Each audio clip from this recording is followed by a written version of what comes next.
Nah, di sini nih pengumuman yang ditunggu-tunggu oleh para pelamar ASN. Kemudian diisi oleh pelamar yang urutannya tertinggi setelah peserta yang lulus. Baik, Assalamualaikum warahmatullahi wabarakatuh. Di video kali ini saya ingin berbagi tentang alur atau urutan pengadaan ASN, entah itu CPNS ataupun P3K, dari awal sampai dengan akhirnya si CPNS ataupun P3K bekerja di unit yang dipilih saat melamar melalui aplikasi SSC ASN. Tanpa berlama-lama, saya kasih intro dulu. I'm taking shots at the enemy. I'm gonna make it to the top, leave a legacy. If I got something to say, you better let me speak. Turn it up a new degree, bitch, you ain't seen anything. I pop off with the new rock. Nah, jadi sebenarnya prosesnya panjang ya. Dalam satu kali pelaksanaan rekrutmen itu bisa memakan waktu sampai dengan 2 tahun prosesnya. Dimulai dari Kementerian Pendayagunaan Aparatur Negara Reformasi dan Birokrasi, atau selanjutnya kita sebut aja dengan Kemenpan-RB, mengeluarkan surat yang ditujukan kepada seluruh instansi tentang dibukanya pengusulan kebutuhan pegawai untuk penambahan pegawai tahun anggaran 2022 misalnya ya. Jadi instansi ini diminta nih, woi kalian mau nambah berapa nih pegawainya gitu ya, usulkan sini gitu. Nah, atas dasar surat itu instansi mengusulkan kebutuhan pegawainya sebelum tenggat waktu yang telah ditetapkan itu berakhir. Jadi kalau terlambat, otomatis instansi tersebut tidak kebagian pegawai baru nantinya. Setelah Kemenpan-RB menerima usulan kebutuhan pegawai dari seluruh instansi yang ada di Indonesia, kemudian digodok tuh gitu ya. Dianalisa apakah usulan tersebut memang sesuai dengan kondisi di instansi tersebut ya. Mungkin juga dengan mempertimbangkan kemampuan anggaran. Jadi bisa saja jumlahnya berkurang dari jumlah yang diusulkan. Kalau lebih sih kayaknya nggak mungkin ya. Nah, setelah itu Kemenpan-RB menetapkan jumlahnya melalui SK penetapan kebutuhan yang ditandatangani oleh Menpan-RB untuk masing-masing instansi, yang isinya memuat rincian formasi yang dibutuhkan oleh instansi tersebut, seperti jumlah formasi CPNS atau P3K, jenis pendidikan yang dibutuhkan, unit kerja penempatannya, dan lain-lain. Setelah SK penetapan kebutuhan formasi dikeluarkan oleh Menpan-RB, langkah selanjutnya adalah instansi juga harus menetapkan SK kebutuhan formasinya. Isinya kurang lebih sama dengan SK penetapan Menpan-RB tersebut. Hanya saja yang tanda tangan harus kepala daerahnya. Dalam hal ini, kalau provinsi adalah SK gubernur, kalau kota itu dibuat SK wali kota, lalu untuk kabupaten berarti bupati yang tanda tangan SK-nya. Selanjutnya setelah SK dikeluarkan, maka badan kepegawaian masing-masing instansi melakukan penginputan pada aplikasi BKN, entah itu SSC ASN ataupun SAPK, tentang rincian formasi yang telah ditetapkan, sehingga nantinya para pelamar dapat memilih formasi yang disediakan di aplikasi SSC ASN. Selaras dengan itu, instansi juga menyiapkan ini surat pengumuman yang menginformasikan ke publik tentang penerimaan ASN dan syarat-syarat yang harus dipenuhi untuk melamar. Nah, di sini nih pengumuman yang ditunggu-tunggu oleh para pelamar ASN. Nah, setelah pengumuman dikeluarkan, urutan selanjutnya adalah pelaksanaan pendaftaran. Seluruh pendaftar melakukan pendaftaran melalui portal SSC ASN dan mengupload seluruh berkas yang dibutuhkan berdasarkan pengumuman yang telah dikeluarkan.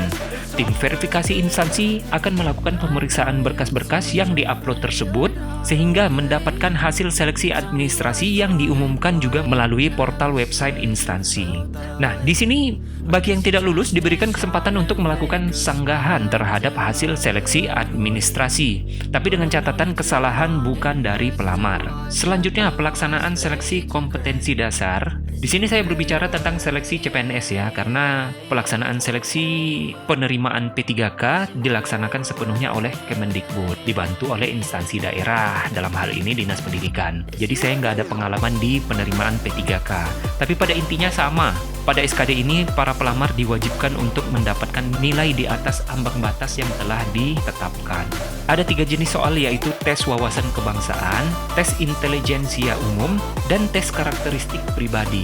Nah, masing-masing jenis ini mempunyai ambang batas. Jika satu saja tidak mencapai, otomatis tidak lolos ke tahap selanjutnya. Dari sejumlah yang lolos ambang batas akan di-ranking dan diambil sejumlah 3 kali formasi yang dibutuhkan. Jadi misalnya nih ya, dalam satu formasi yang dibutuhkan adalah 1 orang ya, maka yang lolos selanjutnya adalah 3 orang. Begitu juga kalau dalam satu formasi yang dibutuhkan misalnya 4 orang, maka yang lolos pada tahap selanjutnya yaitu 12 orang teratas. Nah, orang-orang ini untuk selanjutnya bersaing di seleksi kompetensi bidang. Pada seleksi kompetensi bidang, sudah tidak ada lagi nilai ambang batas. Hanya saja pelamar harus sebanyak-banyaknya menjawab soal dengan benar. Karena di tahap inilah kesempatan untuk menjadi yang teratas dan lulus menjadi nomor 1. Kenapa begitu? Karena SKB ini mempunyai bobot sebanyak 60% kalau tidak ada tahapan wawancara ya. Dalam hal ini biasanya instansi daerah melaksanakan SKD dan SKB saja. Nah, jadi punya nilai tinggi di SKD belum tentu bisa menang di hasil akhir ya. Sangat mudah sekali disalip oleh saingan kita. Selain karena besaran bobot tadi, isi soal-soal SKB ini lebih dalam lagi ya, mengenai jabatan yang dilamar. Tidak akan bisa dipelajari karena terlalu luas materinya. Soal-soal SKB ini tidak akan ditemui prediksi soalnya di toko-toko buku tes CPNS. Tidak usah diharapkan gitu. Karena di sini pengalamanlah yang dibutuhkan. Selesai pelaksanaan SKD dan SKB, maka sebenarnya kalau ketika selesai ujian kita catat nih nilainya dan nilai pesaing kita gitu ya, kita sudah bisa hitung-hitung sendiri itu hasil finalnya seperti apa. Selanjutnya BKN akan melakukan rekonsiliasi data hasil seleksi. Pada hasil rekonsiliasi ini akan didapatkan satu peserta dari masing-masing kebutuhan formasi yang lulus. Dan terkadang ada juga formasi yang tidak ada pelamarnya misalnya. Di tahap inilah formasi tersebut kemudian diisi oleh pelamar yang urutannya tertinggi setelah peserta yang lulus dengan formasi jabatan yang sama. Nah, jadi nih pesertanya dengan segala kemampuannya juga tertolong nasib nih. Selanjutnya dikeluarkanlah hasil final seleksi penerimaan dengan nama-nama yang lulus. Kemudian peserta yang lulus selanjutnya diminta untuk melengkapi berkas-berkas untuk penetapan NIP. BKN akan menetapkan NIP untuk seluruh peserta yang lulus dan mengeluarkan perteknipnya. Di tahapan ini prosesnya bisa cukup lama ya, karena yang diurusin ini jumlahnya banyak dan untuk seluruh Indonesia. Dengan dasar perteknip ini, yang dari BKN akan dikirimkan ke instansi, kemudian Badan Kepegawaian Daerah instansi masing-masing akan menerbitkan SK CPNS dan SK P3K. Setelah itu, pembagian SK ke masing-masing peserta yang lulus.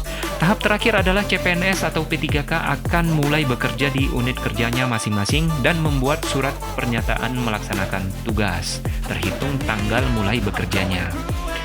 Oke, seperti itulah alur penerimaan CPNS dan P3K dari awal sampai dengan si pelamar mulai bekerja. Sekian informasi ini saya berikan, mudah-mudahan bermanfaat. Yang belum subscribe, jangan lupa tekan tombolnya di bawah ya, biar dapat info-info menarik lagi seputar kepegawaian. Akhir kata saya ucapkan terima kasih. Wassalamualaikum warahmatullahi wabarakatuh. I know